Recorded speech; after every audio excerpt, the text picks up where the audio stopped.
Cuanto más inteligente eres, más solo estás. Y no es porque el mundo te rechace, es porque tú dejaste de encajar hace mucho tiempo y todavía no te has dado cuenta de que eso no es una maldición, es una señal. Piensa en las personas más brillantes que la historia ha conocido. Tesla murió solo en una habitación de hotel, hablando con palomas. Nietzsche pasó sus últimos años en silencio absoluto, perdido en su propia mente. Van Gogh no vendió un solo cuadro en vida. Einstein confesó que se sentía profundamente aislado, incluso rodeado de admiradores. ¿Coincidencia? No, hay un patrón que nadie te explica porque a nadie le conviene que lo entiendas. Y lo que vas a descubrir en los próximos minutos puede cambiar por completo la forma en que ves tu soledad, tus relaciones y sobre todo a ti mismo. ¿Alguna vez has sentido que estás en una habitación llena de gente pero completamente solo? Que las conversaciones que escuchas te parecen vacías, que los temas que apasionan a los demás a ti te resultan insoportablemente superficiales, que cuando intentas hablar de algo que realmente te importa, los ojos del otro se pierden, asienten sin entender o simplemente cambian de tema. Y entonces llega el pensamiento, el que aparece siempre en la madrugada, cuando no hay ruido, cuando no hay máscara. Ese pensamiento que dice, ¿qué tiene de malo conmigo? ¿Por qué no puedo simplemente disfrutar de lo que disfrutan los demás? ¿Por qué todo me parece poco? ¿Por qué las relaciones que para otros fluyen con naturalidad para mí son un campo minado de malentendidos? Te voy a decir algo que probablemente nadie te ha dicho con suficiente claridad. No hay nada malo contigo. Lo que pasa es que tu mente funciona a una frecuencia que la mayoría no sintoniza. Y eso no es un defecto, es una condición que tiene un precio altísimo, pero también una recompensa que muy pocos llegan a descubrir. Arthur Schopenhauer, uno de los filósofos más brutalmente honestos que ha existido, escribió algo que debería estar grabado en la pared de toda persona que se ha sentido diferente. Dijo que la soledad es el destino de todas las mentes superiores. No lo dijo como consuelo, lo dijo como diagnóstico. Para Schopenhauer, la mayoría de los seres humanos vive en un estado que él llamaba la voluntad ciega. Una fuerza irracional que nos empuja a buscar placer, a evitar dolor, a seguir impulsos sin cuestionarlos. La gente come sin preguntarse por qué come eso. Trabaja sin preguntarse para qué. Se relaciona sin preguntarse qué busca realmente en el otro, y son felices, o al menos funcionales. Pero hay un grupo de personas que no pueden apagar ese interruptor. Personas cuya mente insiste en cuestionar, en analizar, en buscar significado donde otros simplemente viven. Y es ahí donde empieza el problema. Porque cuando ves demasiado, cuando entiendes demasiado, el mundo se vuelve un lugar incómodo. Las conversaciones triviales se sienten como ruido. Las relaciones superficiales se sienten como actuaciones. Y la soledad, paradójicamente, se convierte en el único espacio donde sientes que puedes ser tú mismo. Pero Schopenhauer solo vio una parte de la ecuación. Porque hay algo más profundo operando aquí. Algo que Carl Jung descubrió décadas después y que la neurociencia moderna está confirmando ahora. Y es esto, la inteligencia no solo cambia cómo piensas, cambia cómo sientes, cambia cómo te relacionas. Y si no entiendes eso, vas a pasar la vida creyendo que el problema eres tú, cuando en realidad el problema es que nadie te enseñó las reglas del juego que te toca jugar. Jung tenía un concepto que explica perfectamente por qué las personas más perceptivas son las que más sufren en las relaciones. Lo llamaba la función inferior. Según su modelo de tipos psicológicos, cada persona tiene una función dominante, aquella con la que navega el mundo, y tiene una función inferior, la que permanece en la sombra, torpe, primitiva, vulnerable. Ahora aquí viene lo importante. Las personas con una mente altamente analítica, aquellas cuyo pensamiento es su función dominante, suelen tener el sentimiento como función inferior. ¿Qué significa esto en la práctica? Que pueden resolver problemas complejos con facilidad, pero les cuesta horrores expresar lo que sienten. Que pueden leer un libro de filosofía en una noche, pero no saben cómo decirle a alguien que lo quieren sin sentirse ridículos. Que pueden detectar la mentira en la mirada de alguien, pero no saben cómo construir la intimidad que necesitan para no sentirse solos. Es una paradoja brutal. Ves todo pero no puedes expresar nada. Entiendes a los demás mejor que ellos mismos, pero no consigues que nadie te entienda a ti. Y esto crea un círculo vicioso. Como te resulta difícil conectar emocionalmente, te refugias aún más en tu mente. Lees más, piensas más, analizas más. Y cuanto más desarrollas tu intelecto, más se atrofia tu capacidad emocional. Cuanto más ves del mundo, menos puedes participar en él. Nietzsche lo vivió en carne propia. Se enamoró de Lou Andreas Salomé con una intensidad abrumadora, pero su forma de expresar amor era escribirle tratados filosóficos. Le mandaba cartas donde mezclaba declaraciones de amor con análisis sobre el eterno retorno. El resultado fue predecible. Ella lo rechazó, no porque no lo admirara, sino porque no podía sostener una relación con alguien que vivía más en las ideas que en los sentimientos. Y Nietzsche nunca se recuperó de eso. Pasó el resto de su vida escribiendo sobre la fuerza, sobre el superhombre, sobre la voluntad de poder.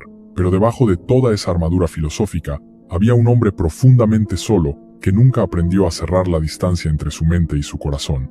¿Te suena familiar? Tal vez no a ese extremo, pero quizás reconoces algo de eso en ti. Esa tendencia a intelectualizar las emociones en lugar de sentirlas. Esa costumbre de analizar una relación en vez de vivirla. Esa sensación de que sabes exactamente qué está fallando, pero no puedes hacer nada para arreglarlo.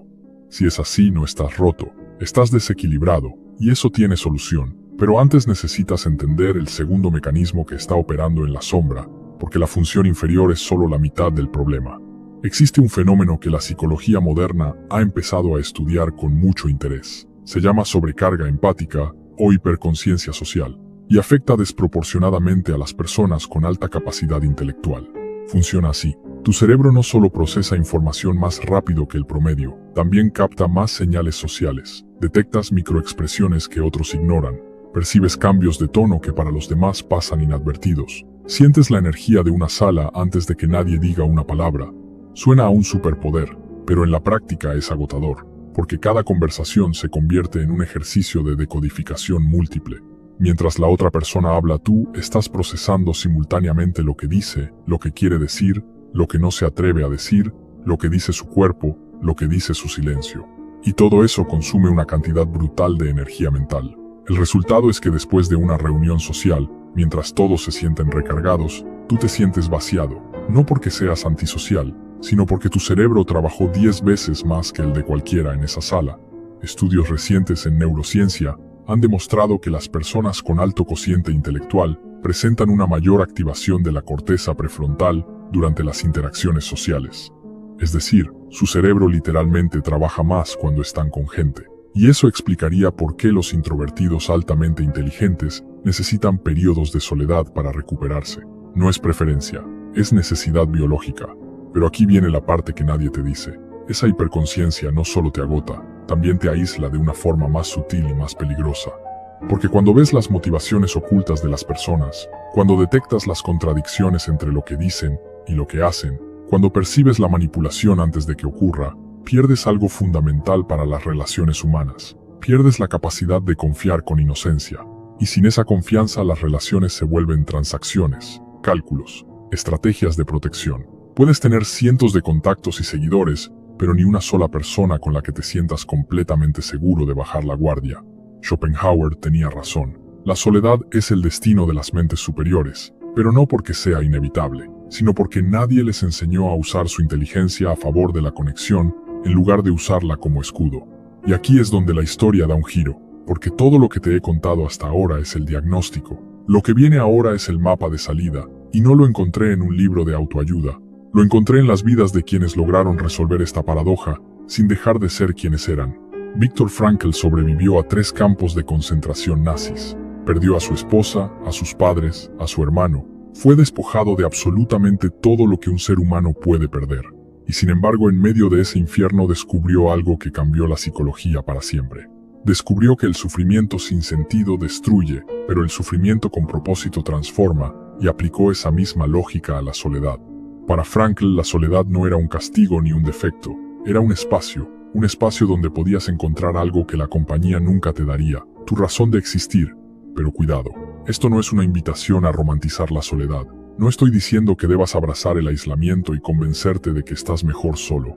Eso sería otra trampa del ego intelectual. Lo que Frankl proponía era algo mucho más matizado. Decía que la soledad se convierte en sufrimiento solo cuando carece de sentido. Pero cuando la usas como laboratorio para conocerte, como taller para construir tu obra, como silencio donde finalmente puedes escuchar lo que tu alma necesita decirte, entonces la soledad deja de ser una cárcel y se convierte en un templo. Jung llegó a la misma conclusión por un camino diferente. Después de su ruptura con Freud, Jung atravesó lo que él mismo llamó su confrontación con el inconsciente. Fueron años de soledad profunda, años donde construyó su torre en Bollingen, un refugio de piedra a orillas de un lago donde se retiraba del mundo para dialogar con sus propios demonios. Pero lo crucial es que Jung no se quedó ahí, no se convirtió en un ermitaño, usó esa soledad para integrarse, para reunir las partes fragmentadas de su psique, para volverse, en sus propias palabras, un ser completo. Y cuando salió de ese proceso, sus relaciones cambiaron, no porque el mundo hubiera cambiado, sino porque él ya no necesitaba que los demás llenaran un vacío. Podía conectar desde la plenitud en lugar de conectar desde la carencia. Y esa es la clave que nadie te enseña. La soledad de la persona inteligente no se resuelve buscando más gente, se resuelve cambiando la relación que tienes contigo mismo. Porque cuando dejas de usar la inteligencia como muro de protección y empiezas a usarla como puente de conexión, todo cambia. ¿Cómo se hace eso en la práctica? Con 3 movimientos que parecen simples, pero que exigen una honestidad brutal. El primero es dejar de intelectualizar las emociones. La próxima vez que sientas algo, no lo analices, no lo categorices, no busques la explicación psicológica, solo siéntelo. Quédate ahí, incómodo, vulnerable, sin la armadura de la razón. Tu función inferior necesita espacio para crecer, y solo crece cuando la dejas actuar sin la supervisión constante del intelecto. El segundo es practicar la conexión imperfecta. No esperes encontrar a alguien que te entienda completamente. Eso no existe. Ni siquiera Jung encontró eso. Lo que puedes encontrar es a alguien dispuesto a intentarlo. Y tu trabajo no es juzgar sus limitaciones, sino agradecer su esfuerzo. La conexión humana no es un examen de filosofía, es un acto de fe. El tercero es usar tu soledad con intención. No te aísles por defecto. No te refugies en los libros porque la gente te decepciona. Elige la soledad cuando la necesites, como herramienta, como pausa creativa, como espacio de recarga, pero nunca como trinchera permanente, porque la mente que solo habla consigo misma termina por enloquecerse. Pregúntale a Nietzsche. Ahora escúchame bien. Si llegaste hasta aquí, es porque algo de lo que dije resonó en un lugar que normalmente mantienes cerrado. Tal vez reconociste tu propio patrón. Tal vez por primera vez alguien le puso nombre a esa sensación que llevas arrastrando desde que tienes memoria. Y ahora tienes una decisión. Puedes seguir usando tu inteligencia como excusa para el aislamiento. Puedes seguir diciendo que nadie te entiende, que las personas son superficiales, que es más fácil estar solo. Puedes seguir construyendo muros cada vez más altos, disfrazados de estándares cada vez más exigentes. O puedes hacer algo diferente esta noche. Puedes tomar una libreta y escribir 3 cosas. La primera, la emoción que más te cuesta expresar, no la que más te cuesta entender. La que más te cuesta decir en voz alta a otra persona. La segunda, el nombre de una persona con la que quisieras tener una conexión más profunda pero no sabes cómo. Y la tercera, una acción concreta, pequeña, imperfecta, que puedas hacer mañana para acortar la distancia entre tu mente y tu corazón. Puede ser una llamada, puede ser un mensaje, puede ser simplemente decirle a alguien lo que nunca te atreviste a decir. No tiene que ser perfecto, de hecho no debe ser perfecto. La perfección es otra trampa de la mente inteligente, otra forma de posponer la vida real detrás de un ideal inalcanzable. Voy a contarte algo personal. Hubo una época en mi vida en la que estaba convencido de que mi soledad era una prueba de superioridad. Me decía a mí mismo que estaba solo porque los demás no estaban a mi nivel, que mi aislamiento era el precio de mi profundidad. Hasta que una noche, en el silencio de la madrugada, me di cuenta de algo que me rompió por dentro. No estaba solo porque fuera demasiado inteligente para los demás. Estaba solo porque tenía demasiado miedo de mostrarles quién era realmente. Mi inteligencia no era la causa de mi soledad. Era el escudo que usaba para no admitir que necesitaba a las personas tanto como cualquiera. Schopenhauer tenía razón en el diagnóstico. La soledad acompaña a las mentes que ven más allá, pero se equivocó en la conclusión. La soledad no tiene que ser un destino. Puede ser una estación, un lugar donde te detienes para entenderte antes de volver al mundo con más claridad y más valentía. Tesla murió solo, Nietzsche murió solo, Van Gogh murió solo, pero tú no tienes que repetir esa historia. No si entiendes que la verdadera inteligencia no es la que te separa del mundo, es la que te permite volver a él sin perder lo que eres. Y si estás escuchando esto en la madrugada, si eres una de esas personas que no puede dormir porque su mente no para, si te sientes incomprendido, si llevas años preguntándote qué tiene de malo contigo, quiero que sepas algo. No estás roto, estás despierto. Y estar despierto en un mundo dormido es incómodo, pero también es el primer paso hacia una vida que realmente vale la pena ser vivida. Si algo de lo que escuchaste hoy tocó una parte de ti que normalmente mantienes en silencio, déjame un comentario con la frase "despierto pero ya no solo". Ese va a ser nuestro código. Un reconocimiento silencioso entre quienes entienden que la inteligencia sin conexión es solo otra forma de cárcel. Y si conoces a alguien que necesita escuchar esto, alguien que se siente demasiado diferente, demasiado profundo, demasiado solo, compártelo, no como un video más, como una conversación que alguien necesita tener consigo mismo esta noche. Si todavía no te has suscrito al canal, te entiendo. Las mentes analíticas necesitan más datos antes de tomar una decisión. Pero si llegaste hasta aquí, si 20 minutos de tu tiempo me los diste voluntariamente, creo que los datos ya hablan por sí solos. Los videos que aparecen ahora en pantalla no están ahí por casualidad. Uno de ellos va a llevarte aún más profundo en este viaje. Pero cuál eliges es tu decisión. Y como todo en la vida, lo que descubres depende de lo que te atreves a explorar. Cuídate, pero sobre todo, atrévete a conectar. A ti, mi respeto.